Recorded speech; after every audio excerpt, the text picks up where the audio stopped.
Hello friends, welcome back to our channel. तो आज हम देखेंगे learning as a process and learning as a outcome. काफ़ी ज़्यादा इंपॉर्टेंट क्वेश्चन है ये।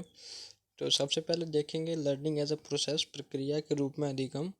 अधिगम नई समझ, ज्ञान, व्यवहार, कौशल, मूल्यों के दृष्टिकोण और वरीयताओं को प्राप्त करने की प्रक्रिया है।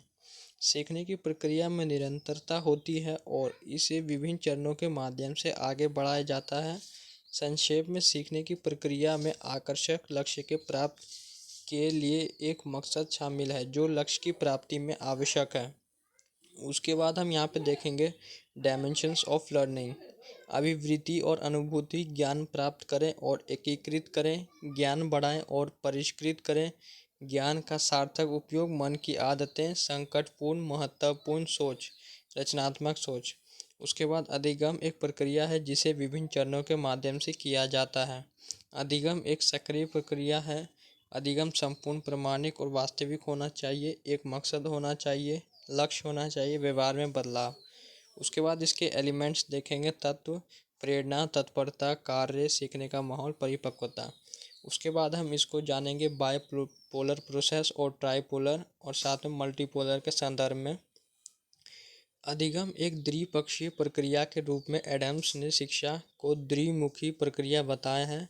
एडम्स के अनुसार शिक्षा एक ऐसी प्रक्रिया है जिसमें एक व्यक्ति दूसरे व्यक्ति को ज्ञान प्रदान करके उसके व्यवहार को विकसित और परिवर्तित करता है। द्विमुखी प्रक्रिया में दो व्यक्ति होते हैं, एक ध्रुव पर शिक्षक होता है और दूसरे पर शिष्य। दोनों के कार्यों का समान महत्व होता है, एक बोलता है दूसरा सुनता है, एक पढ़ाता है दूसरा पढ़ता है, एक पथ प्रदर्शन करता है दूसरा अनुगमन करता है।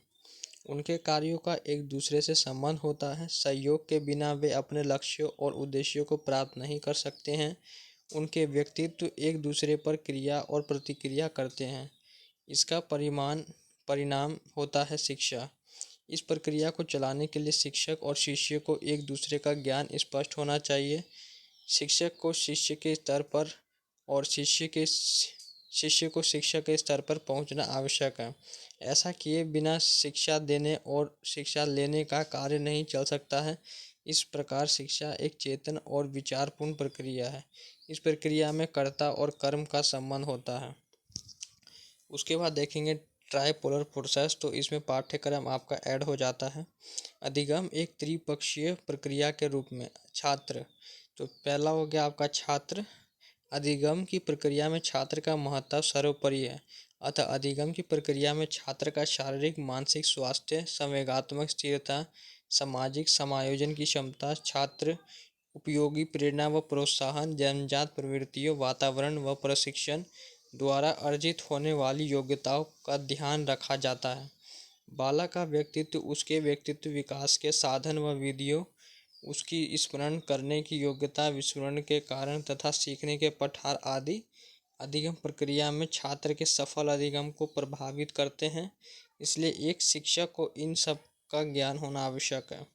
उसके बाद शिक्षक। अधिगम प्रक्रिया में शिक्षक का स्थान महत्वपूर्ण है।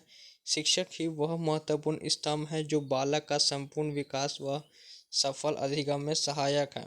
इसलिए अधिगम प्रक्रिया के अंतर्गत शिक्षक की योग्यता, उसका व्यक्तित्व, उसका प्रशिक्षण, उसका भाषा पर अधिकार तथा शिक्षण के प्रति उसकी रुचि, अभियोग्यता व अभिवृत्तियों तथा आत्मविश्वास शिक्षण प्रक्रिया के सुचारू व निरंतर उत्तरोत्तर विकास में सहायक हैं। उसके बाद है पाठ्यक्रम।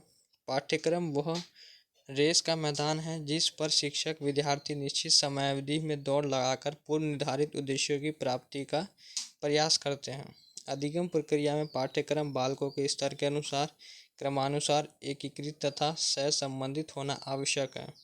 उसके बाद मल्टीपोलर प्रोसेस। तो अधिगम एक बहुमुखी प्रक्रिया के रूप में आधुनिक युग में अधिगम की अवधारणा को बड़े ही व्यापक रूप में अनुभूत किया गया है। आज अधिगम प्रत्येक व्यक्ति की आवश्यकताओं तथा सुविधा के अनुसार मनुष्य की समस्त आयु के अनुकूल बनाने पर बल दिया जा रहा है। इसलिए उसे समस्त अधिगम के वास्तविक प्रयोजन, व्यक्ति अधिगम, स्वयं अध्यापन तथा स्वयं प्रशिक्षण को ध्यान में रखते हुए आरंभ से और एक प्रावस्था से दूसरी प्रावस्था तक अभिविन्यस्त किया जा रहा है। शिक्षा को शाला भवन की दीवारों में सीमित नहीं किया जा रहे हैं। सभी प्रकार की विद्यमान संस्थाएं, चाहे वे अध्ययन के लिए अभिकल्पित हो या ना हो, और सामाजिक तथा आर्थिक क्रियाकलाप के सभी रूपों का शैक्षिक प्रयोजन के प्रयुक्त करने पर बल दिया जा रहा है। उसके बाद आउटकम देखेंगे इसका। परिणाम के रूप में अधिगम। अधिगम के परिणाम अधिगमकर्ता के अनुकूल कथन होते हैं, जो छात्रों को बताते हैं कि वे समय के अंत में क्या करने में सक्षम होंगे। वे मापने योग्य और अक्सर देखने योग्य होते हैं। मास एंड मुर्रे के अनुसार अधिगम के परिणाम इस बात के विशिष्ट कथन है कि सीखने के परिणाम स्वरूप छात्रों को क्या पता होना चाहिए और क्या करने में सक्षम होना चाहिए।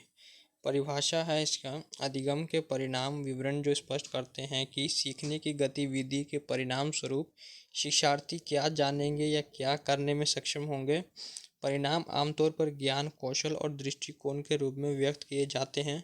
अधिगम के परिणाम तथा एक आवश्यकता मूल्यांकन से प्रभावित होने चाहिए। अधिगम के परिणामों को वांछित स्थिति के रूप में वर्णित किया जाता है, जो ज्ञान, कौशल, आवश्यकता या मुद्दे को पूरा करने के लिए आवश्यक दृष्टिकोण है। उसके बाद देखेंगे इसकी क्या क्या विशेषताएं होती है। शिक्षार्थियों द्वारा निर्दिष्ट कार्य या क्रिया देखने योग्य होनी चाहिए।